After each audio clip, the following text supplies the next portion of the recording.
If you wander into the little parish church of Vatican City, St. Anna, and look round, you will see St. Augustine.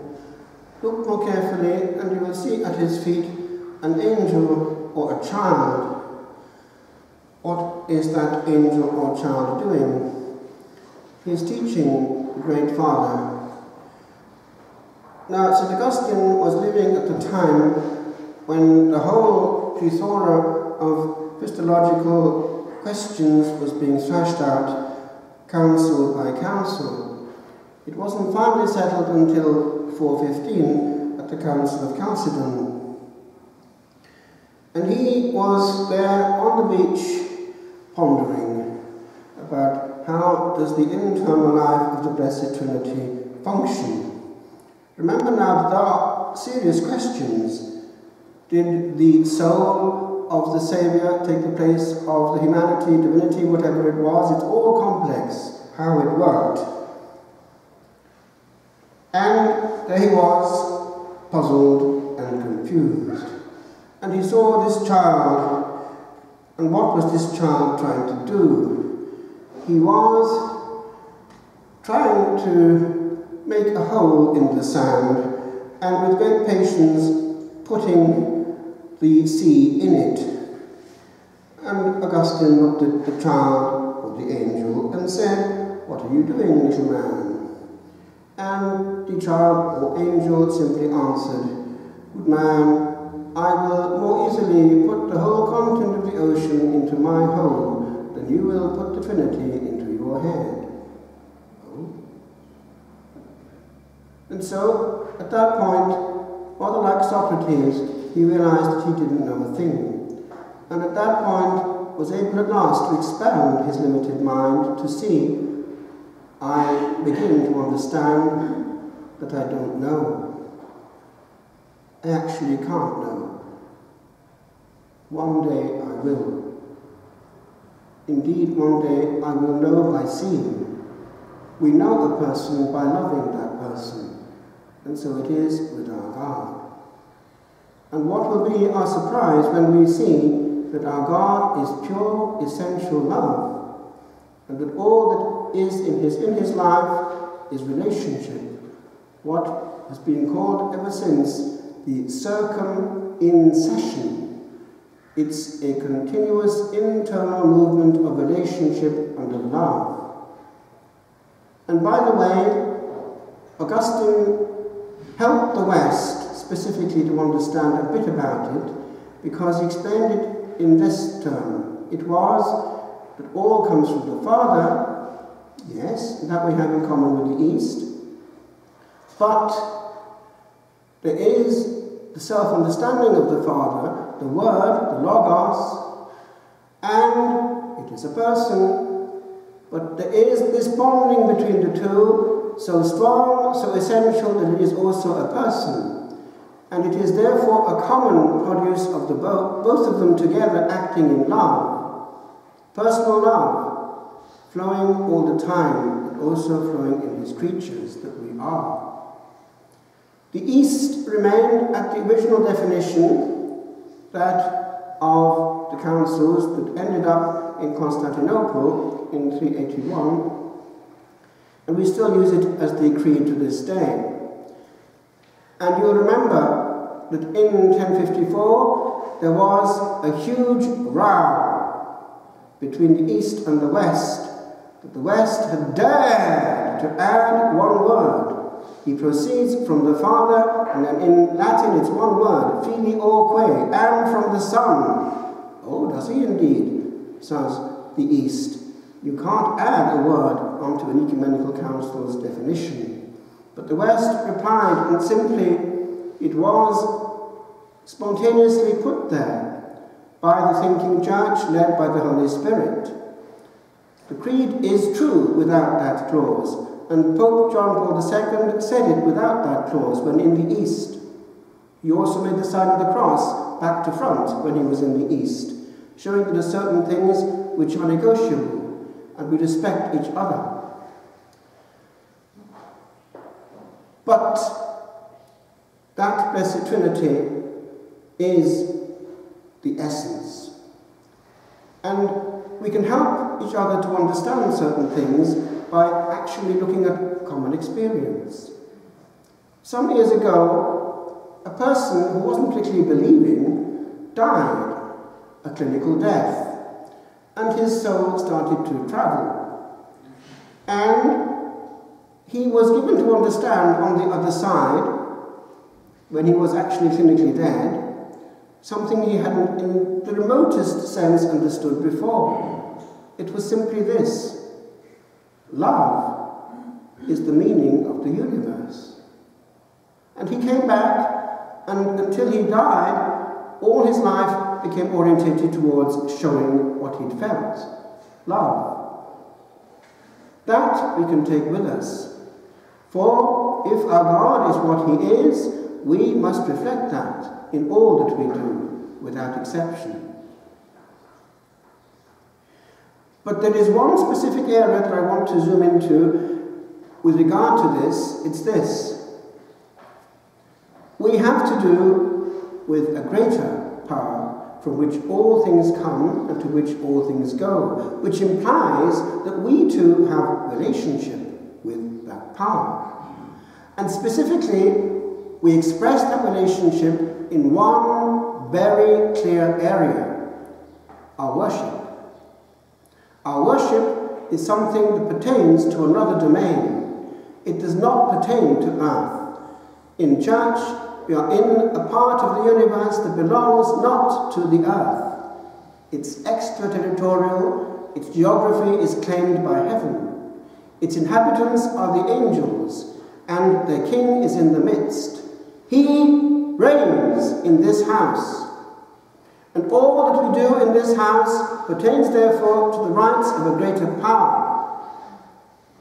Pope Benedict, in one of his recently published letters or writings after his death, indicates that when applause enters into the house of God, it is a clear sign that the true nature of liturgy has been completely lost sight of. And what is being applauded is the human part of liturgy, forgetting exactly what it is there for. I want to zoom into this, for it's important. It's not just here or there, but it's massively out there now. In our liturgies, in the Western Church, applause is there. It's encouraged even by the celebrant, and it is expected. And people feel shortchanged if they're not applauded. Go to the East. They would be horrified if someone applauded at the end of a 3-hour liturgy, divine liturgy as it's called in the East. It wouldn't cross their minds. Indeed, after the official conclusion of the liturgy, 3 hours of it in the East, it goes on. I noticed that when in Greece. The choir, which for them is only about 2 men, or 3 at the most, carries on with chanting the prayers of thanksgiving. And the people come up, having not received Holy Communion usually, because it's so holy, they come and they receive the antitheron, the blessed bread, which is from the same loaf but is not consecrated, and they kiss the priest's hand. That goes back to early times, the agape. But it's all done still in an atmosphere of otherness, where incense is lingering in the air. And something has happened over those 3 hours.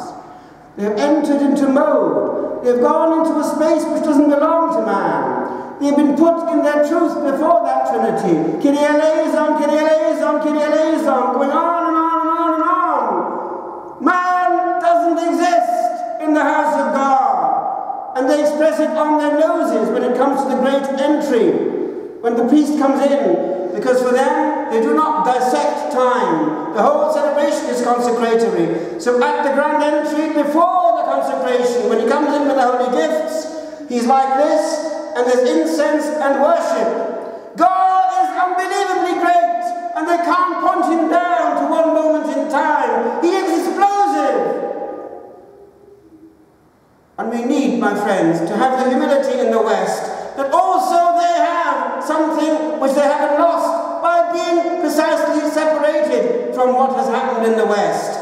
We are in a hurry. We are watching the clock. The priest himself is in a hurry. Why? In many places, he has to go to another celebration afterwards, which wouldn't cross their minds in the East. Where am I going? My friends, it's something which has contaminated profoundly our experience of God. We have become used to the shoddy, the hurried, and the human.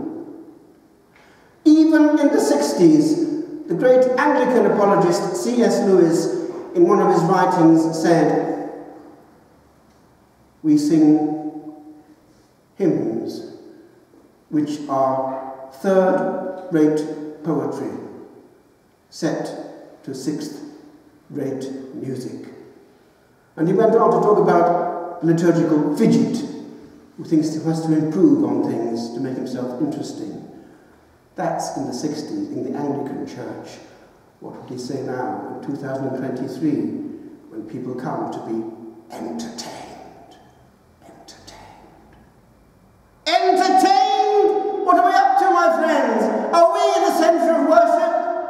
How great I am, we say, virtually, in the house of God. My friends, I will never forget the sermon I heard, not far from here, which had a huge impact on my life in 1991, when I'd been sent back to Ireland by my spiritual father. It was this. We'd just had an ordination at Holy Trinity Abbey, Kilmacroft. Brother Thomas, now Father Thomas, who by now is a priest of the Diocese of Cavan, Gilmore.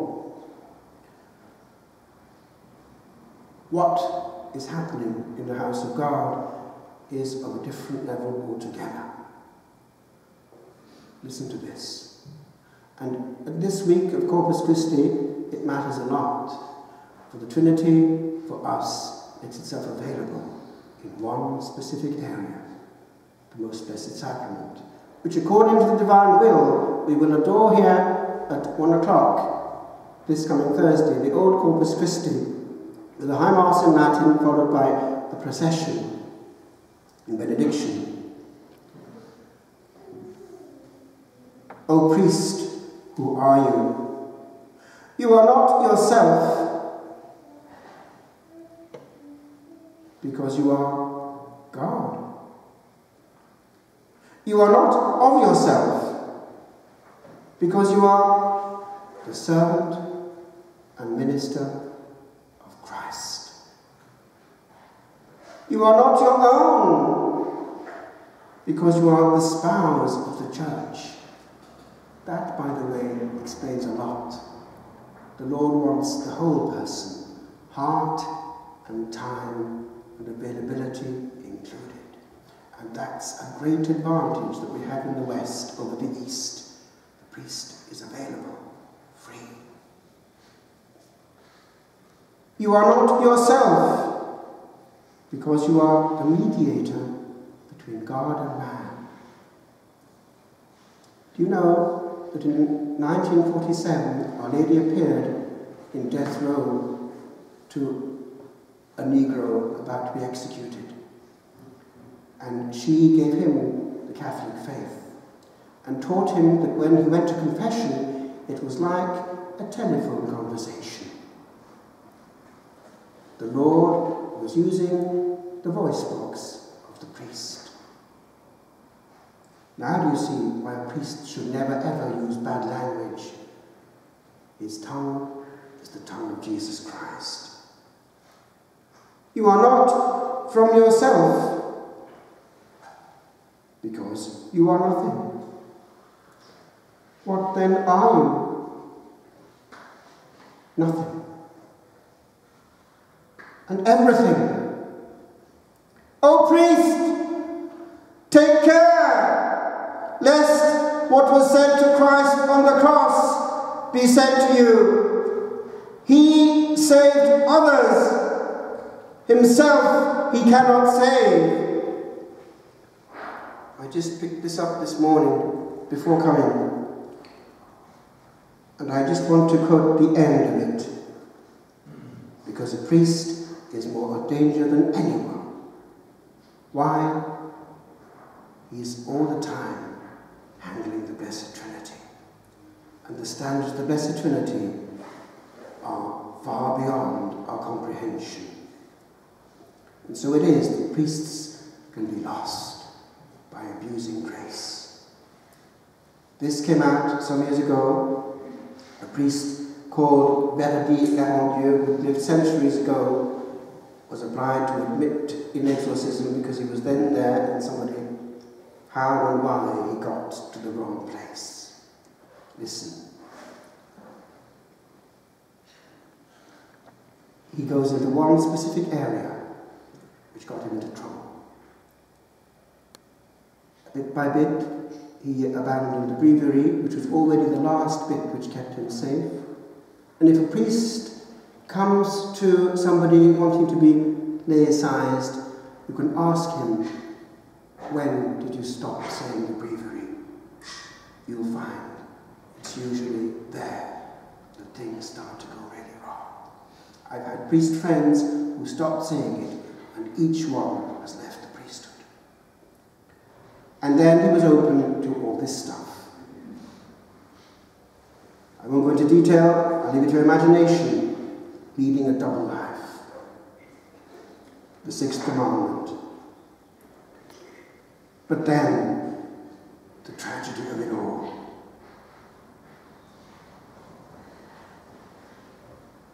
If only, but there's no chance. Because the reign of death and of darkness is very close. Its worm is not extinguished ever, and its tragic and tremendous torment lasts forever. And he repeats from where he is, lasts forever, and goes back to where he is, warning all priests not to meddle lightly with the Blessed Trinity. I mentioned last week how some years ago in the States, 4 young Catholics took a car and had a joyride on a very high modern motorway. But they were warned, don't go there! It's not safe at the other end. And they poked fun, and they put their foot on the accelerator, and a few minutes later they crashed, all 4 of them, into eternity. We can do the same by not putting the brakes on time. The brakes, the bell, the Angelus, which acknowledges the Incarnation 3 times a day, even actually at 6 o'clock on the television, thank God. The Angelus, the Mass, and in the monastery, the clock, the bell, the ancient bell in our monastery, Middle Ages, still ringing, calling people to prayer. Now there are nuns at Sant'Antimo, thank God, carrying on the life of prayer. But the bells were made in 12,018, and it said on them, Abbot Hugh made us be for the Alpha and the Omega of all in the year 12,018. And each time they called out, we were called out to put the brakes on time. Brakes and pauses, lest we end up also out of breath, crashing into the irreversible.